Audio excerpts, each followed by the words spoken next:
Assalamu alaikum and good morning, dear student. In our first lesson, we discussed about the definition of chemistry and then we discussed about the branches of chemistry. Dear student, in the second lesson of this week, we are going to discuss about the basic research. Basic research is carried out for the sake of increasing knowledge. So, how it's going to take place, we will ask some sort of question like how and why a specific reaction occurs. So if you're following this question, so it will increase the knowledge while doing an experiment and what are the properties of a substance are.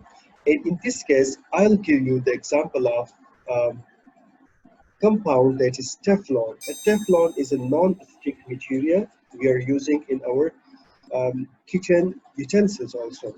So if you look into this one, you can see that The basic research, in basic research, the chances of discoveries can be the result. It's highlighted over here now.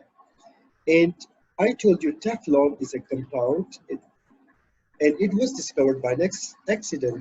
The scientists were doing some different sorts of experiments, and suddenly they come across with a new compound that is the property of the new compound was non-stick. It was a non-stick material, and they discovered a new thing that is Teflon, and it is in front of you over here. You can see it over here. This one, the one that is in front of you here. Now, dear student, if we are moving towards the second part, it is the second part of the lesson is related to the applied research now. Now, what is applied research? Applied research is generally carried out to solve a problem. And which sort of problem?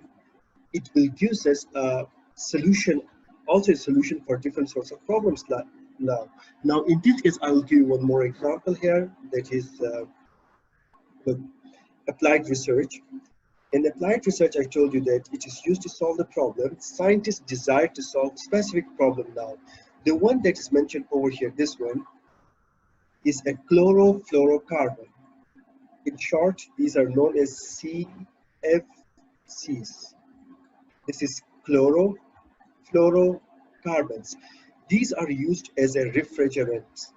Means we are using this one in our refrigerators and ACs also. These are the harmful pollutants. These are going to rupture the ozone layer. As you know that ozone layer is one of the important layers in our atmosphere.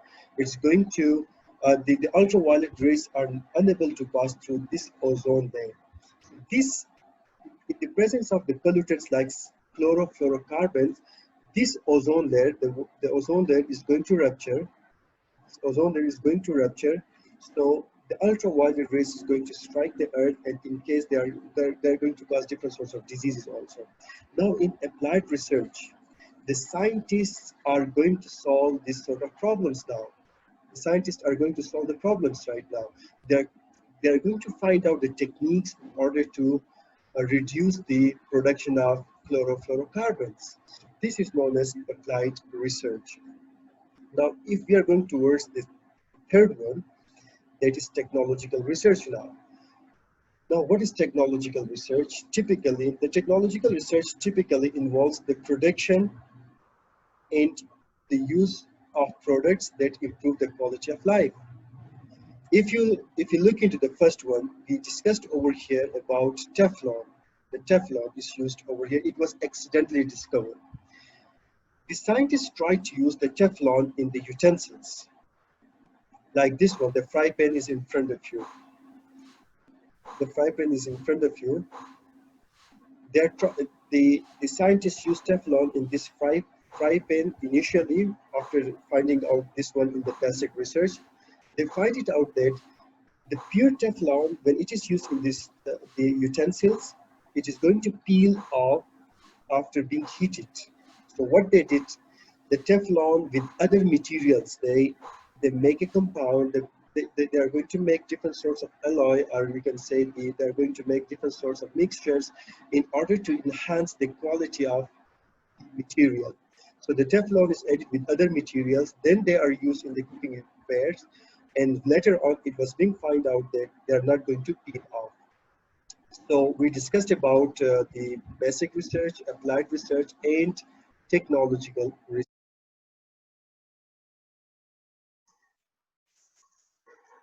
Dear student, the second section of chapter 1 is related to matter and its properties. And in this section, we will discuss about matter and volume, mass, and matter. Now, what is volume? Volume is the amount of three-dimensional space an object occupies. If I have this mobile, and if we are going to study this one in 3 dimension, so the volume, what is volume now? It is the amount of three-dimensional space an object occupies. We call it volume now. Mass. Mass is the measure of amount of matter present in it. The pen is lighter. It means that the amount of matter in this pen is less as compared to the amount of matter present in this mobile. So it means that mass is the measure of amount of matter. So what is matter? As we discussed in our previous lesson also, matter is anything that has mass and takes up space. Now, dear student, next one is about the basic building blocks of matter. This is a matter. This matter is made up of what? Many sort of questions will come into our minds now. So as I told you that matter is always made up of the smallest building block, we call it atoms.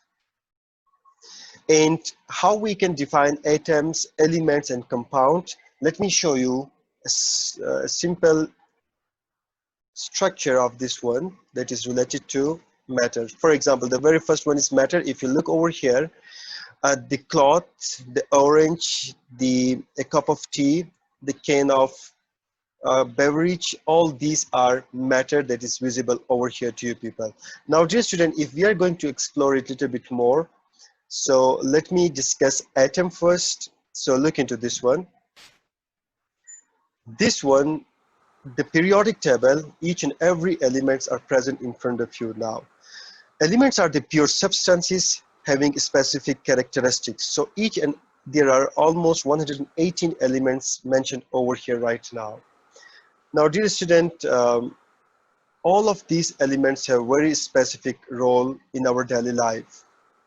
So if we are going to discuss element is a pure substance that cannot be broken down into simpler, stable substances, and it is made up of one type of atom. For example, if I'm talking about hydrogen, now hydrogen is a pure element. We can't break it into simple substance. So it is a pure substance now. Now, if you are talking about a compound is a substance that can be broken down into simple, stable substances. Each compound is made up from the atoms of 2 or more elements that are chemically combined. So what does it mean now? If you look into this one, look, dear student, if we are talking about elements, now in terms of element, I told you that elements and compounds both are pure substances. So what is the difference between these one? As I told you that elements are the pure substances and they are usually one, like this one. Hydrogen is a pure element. We can't break this hydrogen anymore. Oxygen is a pure element. Nitrogen is a pure element.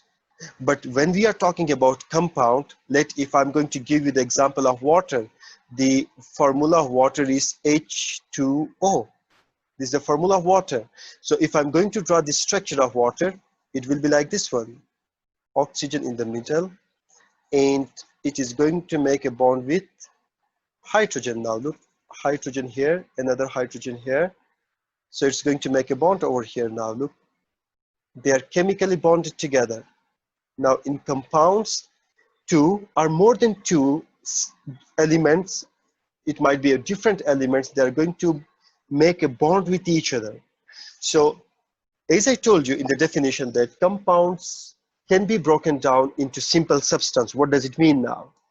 If we want to break the bond over here, look, this bond, if we are going to break this bond, at the end we are going to get the same thing again, oxygen. and hydrogen. Look, we're going to get two hydrogen at the end now. When they are not chemically bonded together, if they are only one over there, we call it element. But when they are chemically bonded together and gives us something new, we call it compounds. Now, dear student, the definition of compounds, elements, and atoms, we discussed it over here now.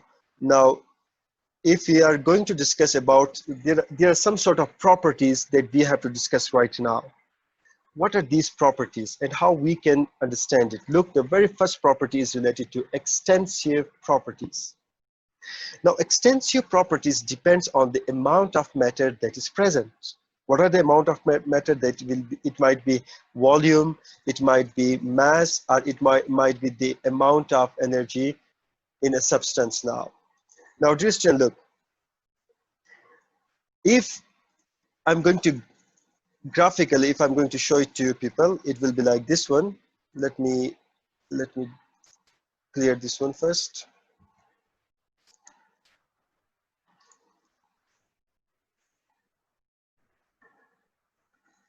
Let me clear this one first. Okay.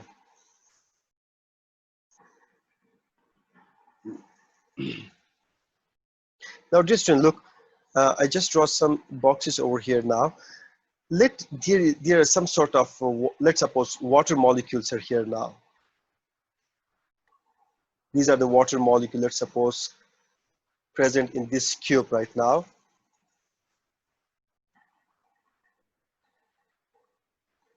Look, and also these water molecules are present over here now. Now, extensive properties that is mentioned over here extensive properties depends on the amount of matter that is present. So it means that if you look over here, the amount of matter over here is more matter is present over here. Look, the number of molecules. The amount of matter in the second one is less over here now. So the mass or the volume, look, in this case, the volume of this cube is bigger as compared to the volume of this one. So volume is an extensive property. The second part is related to intensive properties now. Let's suppose melting point, boiling point, density, ability to conduct electricity, ability to transfer heat, energy as a heat, all these are intensive properties now. If I'm going to take the same examples over here, as I told you that in both cases, both in this one, we have water molecule. Also in this cube, we have a water molecule now.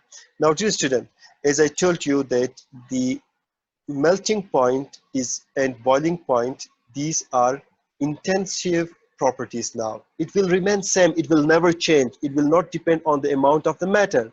If this one is a pure water, if the first one is the pure water, let's suppose, the melting point of the pure water is 0 degrees Celsius.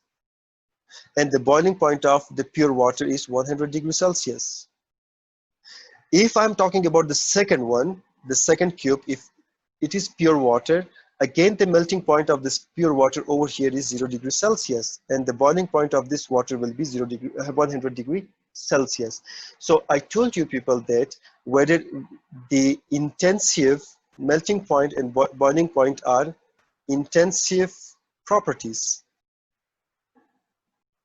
So these intensive properties did not depend on the amount of matter. Look here, the amount of matter is more, here the amount of matter is less, but intensive properties remain same for both the more and the less in this case.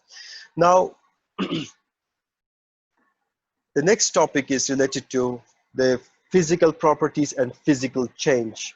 Now, dear student, a physical property is a characteristic that can be observed or measured without changing the identity of a substance, like melting point, boiling point. And a physical change is a change in a substance that does not involve a change in the identity of a substance. What does it mean now? It is, now let me give you one example over here. Physical change or physical property. Physical change.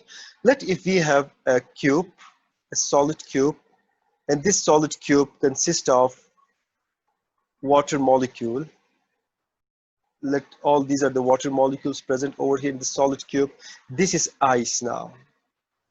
And when we are going to heat it up, when we are going to provide heat to this ice, it converts into, we can say that, a liquid state.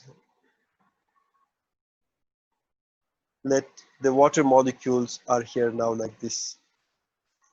And this is the liquid one. And when we are going to heat this one a little bit more, if we are going to provide a little bit more heat to this liquid, it turns into a gaseous state. Now look, the water molecules are now going to turn into gaseous state. So now in all these cases, there's a change in the state also. What is the formula of the water in the ice? It is H2O. The liquid water has the same formula, it is H2O. The gaseous water has the same formula, that is H2O. So there's no change in the identity of these substances. The substances will remain the same. There's no change in their chemical formula. There's only change in their physical state. Such a kind of change is known as physical change. Now, dear student, a physical change, after this, we will discuss about states of matter, that is solid state, liquid state, gaseous state, and plasma state.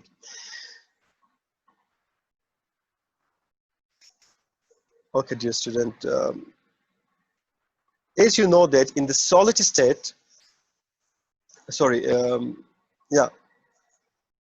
in the solid state, matter has definite volume and definite shape. Look, this is solid. It has a fixed volume and it has a fixed shape because the atoms are regularly arranged and they are fixed together. Now, in this liquid state, matter has definite volume, while if you have a glass of water, it has a definite volume. It's going to take a specific area in the glass. Its volume is fixed, but an indefinite shape. The shape is not definite over there, it's not fixed. While in case of gaseous state, matter has neither definite volume nor definite shape because the gases are present in our atmosphere. They are moving randomly. They don't have any fixed shape. They don't have any fixed volume. The last one is about plasma. Plasma is the fourth state of matter. So plasma is a high temperature physical state of matter in which the atom lose most of their electrons. So when an atom loses electrons, it converts into ions, the positive ions now. So a plasma is a mixture of negative charged electron and positive charged ions now. And also you can say that they don't have any fixed shape or fixed volume. Now this is, dear student, this is all about today's topic. If you have any sort of question, you can ask in discussion forum in Schoology. Also, you can join the live Zoom session. Thank you very much, dear student.